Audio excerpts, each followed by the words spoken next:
Noughts and Crosses is passionate in every aspect, and I'm sure you had to really build chemistry to relay these powerful messages. So, off screen, what did you guys do to form such a strong connection?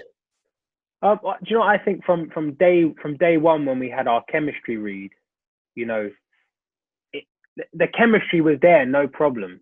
And I think, yeah, we got on in real life, but I think what made us even more closer is we both sort of pushed each other, and we both had a, our, any it was we were allowed to take risks and not be afraid. And I think that's what's important, to try and get them, because me and Masali, we had to be in love, and yet we hadn't actually known each other that long. But I think what made it so special is when it was time to work, we both had this great way of like pushing each other, and you know it made any sort of idea you had, it made it sort of come true. I don't know, like we weren't afraid. So. Most most of our scenes were basically us together. So I think we had, a lot of time to build on that, like you said. It's almost like a modern day Romeo and Juliet with this Yeah. forbidden love story, but super intensified because this deals with racism and classism. So, for those who haven't watched it yet, because we haven't seen it here in the US, will love be enough to unite these two families that are torn apart by hate? Maybe not, but it should be. Do you know what I mean? It should be, because if left to their own devices, they would have had a very happy life and would have lived freely and would have got on, because that's the main thing. People get on. It doesn't matter about this. It doesn't matter as long as we're speaking to each other and we get on. And just like the Hadleys and the McGregors, they could have been in-laws, and they would have been a pretty powerful group. Do you know what I mean? Full of love and full of life. And yeah, no, in answer to your question, like, I don't think in our show love conquers all necessarily, but in turn, it sort of does. To the audience, you feel for these characters, you care for them, you root for them, and hopefully to someone watching at home that may never have experienced racism and may never even, you know, they've never been accustomed to it or they've never seen it. Hopefully they go, wow, I feel like I understand that a little bit more. And I think if people can watch our show and take something away from it, then it's success, you know? Yeah, I agree. I agree with what Jack said. And basically, to add on to that, I think it's what makes the show special is the journey through figuring out if love conquers all. And I think that's what's really special is seeing people relate to one another who, you know, on paper don't have a lot in common, and seeing how they get to know one another and how they change each other and how they grow from one another. Yes. And how they learn from each other's worlds, like what Callum and Sefi both teach each other a lot of things. Um, yeah. I find this show really interesting because, oftentimes the strength and resilience of Black people are credited to the hardships and systemic oppression that we've endured in life. But in this society, those hardships are being faced by the Noughts, whom are white people. So does this factor into how the characters are portrayed? What's funny, yeah, I remember when we were having we had our premiere in London, and we were on a stage, and we were chatting to a large audience, and Mallory Blackman, Auntie Mallory as we call her, she was she wrote the books and stuff, and she had the microphone and she was chatting, and she was like, "Look at me and Jack. We couldn't be more different. We're different in age, we're different in color, we're different where we grew up. We're just different. Yet the character of Callum is Mallory. So even though you see a naught, that is in fact reversing it all. Like even our first scene, we come in with a bang, and it was relevant before. It's incredibly relevant now. Police brutality, and you see how these noughts are kind of treading on eggshells, and how the cross police officers, they almost have a power trip because they've got the badge on. And there's nothing we can say or do that's going to stop us getting arrested. That's just happening. And if we fight our case, it only makes it worse. And hopefully someone can watch it and go, yeah, it's happening to a white guy, but this stuff's happening every day in reverse. It's very much, white police officers and young black males. That tends to be what happens. So there's a lot of parallels with, even though it's an alternative world, the parallels are still true and they exist, just in reverse most of the time, or all of the time, if you were. Yeah. Annoyingly, do you know what I mean? I wish it wasn't relevant, do you know what I mean? Yeah. Well, before we get any deeper, let's get into your characters, because some of us here in the US have not heard of the novel and haven't watched the series already. So what are the biggest obstacles that your characters are dealing with? I think for Sefi, probably the biggest obstacle she's facing is having to recognize that not everyone has lived life the way she has lived it, and that people have had different experiences, and more often than not, they are worse experiences than she's had. So having to recognize that, accept that, and then also want to do something to change that for future generations to come, I think that's a beautiful journey that she goes on. And I think people can look forward to that. On top of that, for Callum, he's just got to keep going, because whether he knows it or not, he's part of change. Like, he's about to join a cross military. He's one of 4 Noughts that are going to join the military. And who knows, if time went on, next year it could be 8 Noughts. The year after it could be 12, and so on. And before you know it, you have a mixed military. And that's one sort of structure that's been broken down. Like, yeah, we've got a mixed military. It's normal. Do you know what I mean? We should celebrate both soldiers, no matter what their skin tone is. But for Callum, he doesn't quite know his position. He's just sort of living and loving. He's just going through the best way he knows, and that's just get on with things. And unfortunately, in this world, he's not allowed to love the person that he loves.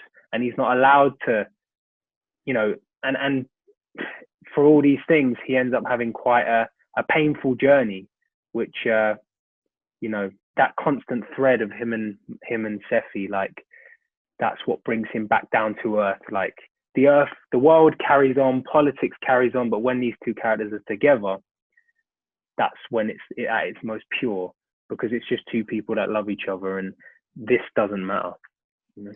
It's a love story, but obviously a very unique love story and different from anything that I've seen on TV. So what were your initial reactions, though, when you heard about the concept of the show and received your scripts? I thought that it was so cool and interesting. As you, I've never, watched anything, seen anything that flipped the races like this and had Black people, African people in positions of power, and so I thought that was such a fresh take on race relations, and to see it through that lens was really great. Also, the script that I was getting before, I never really got a script, that had a Black character, a Black woman who was educated and privileged, because our experiences every day, are, historically we've suffered. So that was quite interesting to me. And I knew I had to be a part of this. It's just so unique and special. Yeah. Totally, exactly the same. As simply when it came through, I want this part. I need to be in this show, because as actors, it's like even if we look at it from the craft perspective, it's a chance to be part of a show where you get to play a character that goes and wears so many different masks and goes to so many different heights and so many different lows. And I just think as an actor, it was like you got your mouth watering. It was the chance to play a character like that, and also to be part of a show that will stand the test of time. And it will, in 20 years, someone could watch it and go, well, hopefully it's not relevant still in 20 years, but just to be part of something that has a moment and something that will not be ignored, because no matter what, it's out there, it's been made, and it will never be ignored. And hopefully with it now coming out in America, it gets its deserved second wind. So yes, season 1 is done. You guys it's been debuted in the UK for a while now. So will there be a season 2? Have that been discussed yet? I hope so. I bloody hope so, man. 'Cause, you know, you know, I think with current times, even like when our show came out in the UK, like when episode 3 aired on TV, that was literally the week when everything went into lockdown. So I'm sure when people were dealing with a pandemic, some people thinking, is it going to be some like apocalypse? No one knew where they were at. So I'm sure people actually didn't want to watch a show, which made them think. So a quite annoying timing. But, and also with regards to a second series, it screwed that up as well, because we would have hopefully known by that point. But now all productions have sort of slowed down a lot. But the fact that we haven't heard a no is good as well. You know, we haven't heard a no yet. So that has given me enough, you know, because if it was a no, we would have heard by now. So hopefully with the buzz of America and hopefully, like I said, second wind, man, even if it wasn't out in America, it should go again, you know, because it's important. And just we're all really excited. It's just my last question. It is a novel series. So how true does the TV series stick to the original novel? I think that there are, you know, there's definitely some big changes, like the characters being aged up and, you know, Callum's sister not being in the story. But I think at the heart of it, the story is still the same. The second Callum story is still the same. And, you know, hopefully we can get a second series so that we can finish out the story. Yeah, totally. The first series doesn't actually get to the end of the first book. And those who have read the book and those who know it and love it, that ending is incredibly important. And, you know, that ending does trigger a lot of other things to keep going. So the chance of a second series, or the thought of it, just gets me excited, you know, because I hope we get the opportunity. To get back over to South Africa and wear those clothes again, and we'll be even better next time. Do you know what I mean? But, you know.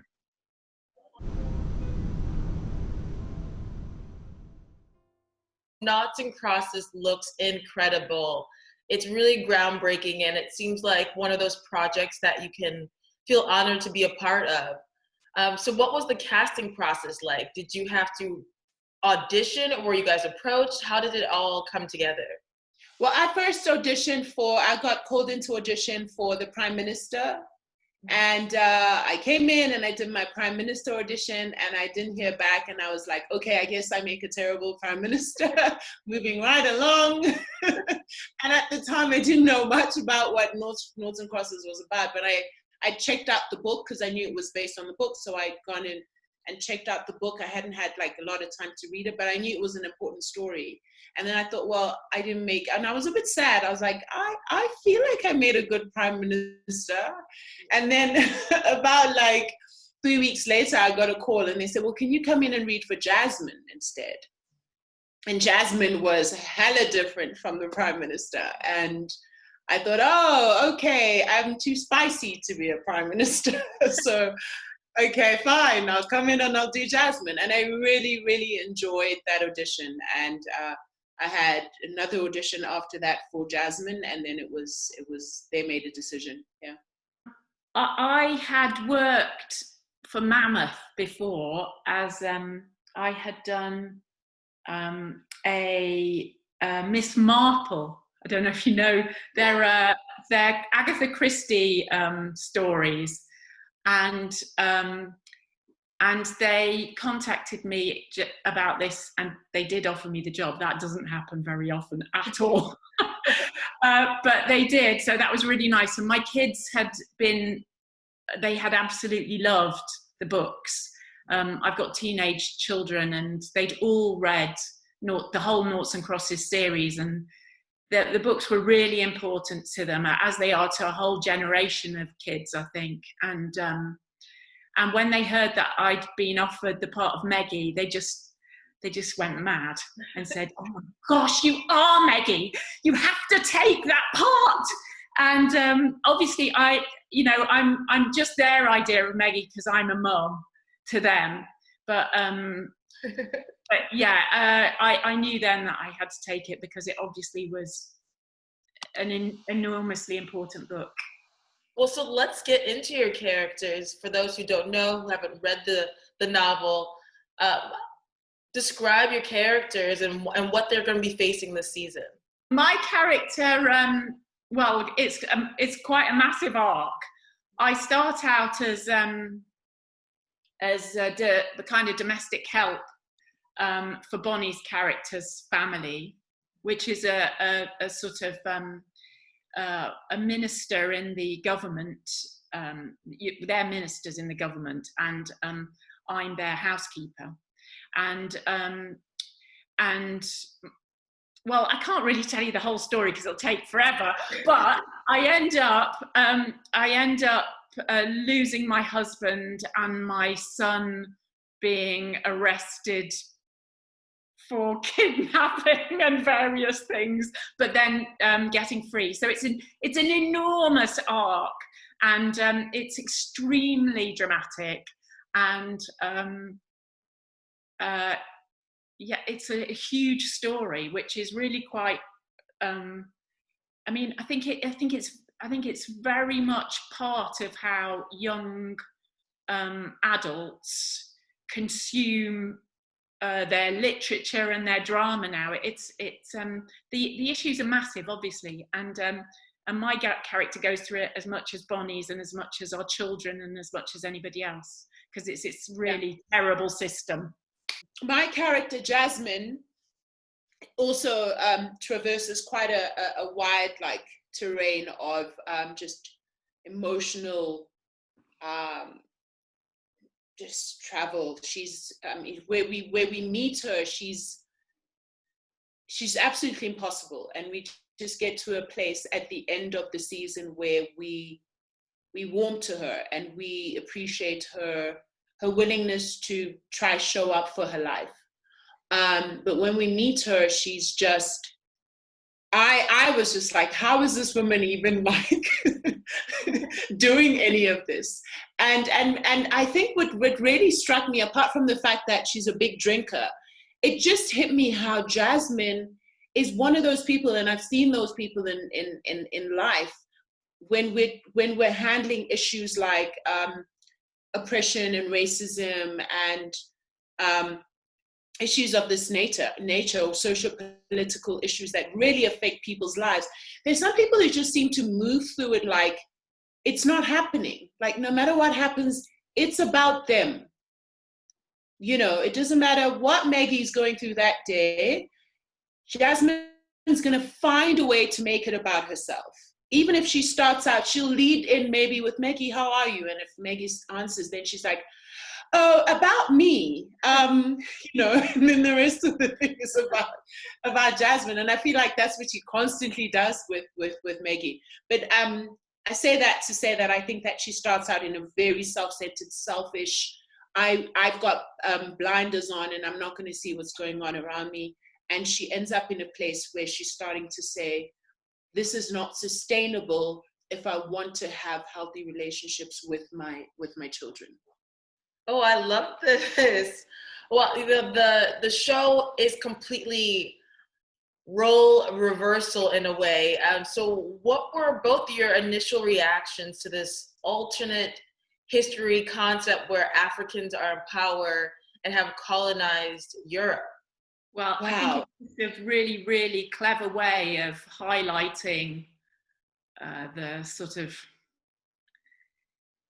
the deep injustices that have been created by hundreds and hundreds of years of history, and I think it's just such a clever way of kind of jolting you out of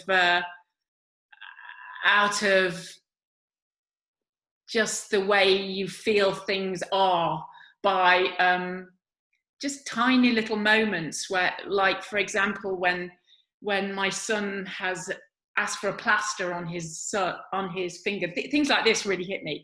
That the plaster was is a dark plaster, as opposed to light plaster, because that's an inversion of what is, and just those things that you just take for granted, and that just the minutiae of life that is it is infected by deep racism. Yeah.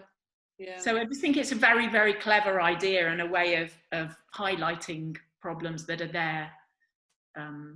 Yeah. I found it disarming. I was like, wow, okay, these are the things I always want to talk about, but I get to talk about them in a way where I don't have to watch myself, because this is really happening. I can tell the story so freely and so without feeling any ounce of self-preservation, because this stuff is really actually happening. And sitting with Jasmine and going, oh my gosh, Jasmine, like how more ignorant could you be, or insensitive could you be about what this woman has to sacrifice to be in your world, to work for you. You don't even care what she goes through. And a lot of, sometimes actors go through this journey of, like I say, self-preservation, where they go, oh, but my cat, she surely can't be this terrible, and she surely wouldn't really do that. I mean, surely we could bring it back a bit and just humanize her a bit. And that was just, it was insane to play a character that I didn't have to humanize, because, oh my gosh, like, this is what's happening in the world. That's what deep-seated racism and oppression and like callousness about how you treat people when you're at the top of that food chain, how that's really just the reality. And Bonnie, also, how exactly does classism play into this alternate society? Because, not only are the Africans who are called crosses, the colonizers and they're in power, but your family is actually part of the wealthy and the most powerful. So how does that come into play in the show? Well, it just, what was interesting for me, it was trying to merge into my character a way of being that was completely, it's all about me. Only I matter in this moment. And I live my life in a way that is unobserved. I don't observe, Jasmine doesn't observe her behavior. She doesn't have to, because her behavior is so normalized and it's so accepted. It's acceptable to be an idiot and to be self-centered and mean and just selfish, because you are in a position of power that doesn't allow anybody around you to hold you accountable, right? So trying to work that into my character from that perspective and saying, well, what does it mean for me if I'm at this if I'm at this level of the class structure? How do I carry my body? How do I move? How do I speak? That was very interesting. And to suddenly go, oh my goodness, there's so much about our world that we've normalized that is actually really just bad behavior. But we normalized it because we've given other people the right to behave that way for a very long time. And so it's entrenched even in the way that we move in the world, and allow them to move and allow them to restrict how we move, and vice versa. I think you're really right that it is predominantly about racism, but it is also about class. Yeah. And the fact that people who came over and were thugs, however many centuries ago, are still ruling the roost. I mean, certainly that has, certainly in Britain, the class system is alive and well for all to see. And, whether you're black or white, it's very much in your face. We've just had a scandal with our exams, which the children never took at 18. They didn't take their exams. And there was an algorithm that gave them their results for the exams they didn't take. And the algorithm was biased towards children who were from private schools and from wealthy areas. So the bias was, and also ethnic minority people were even more biased against. So it's absolutely part of the structure of our societies, and it's illustrated all the time and right now. I mean, although it is fiction, it's based off of how life really is now for people. So how did that change how you view what's currently going on in the world? Well, I just think what's going on in the world is I mean, it illustrates the book and highlights the prescience of the books and the TV series.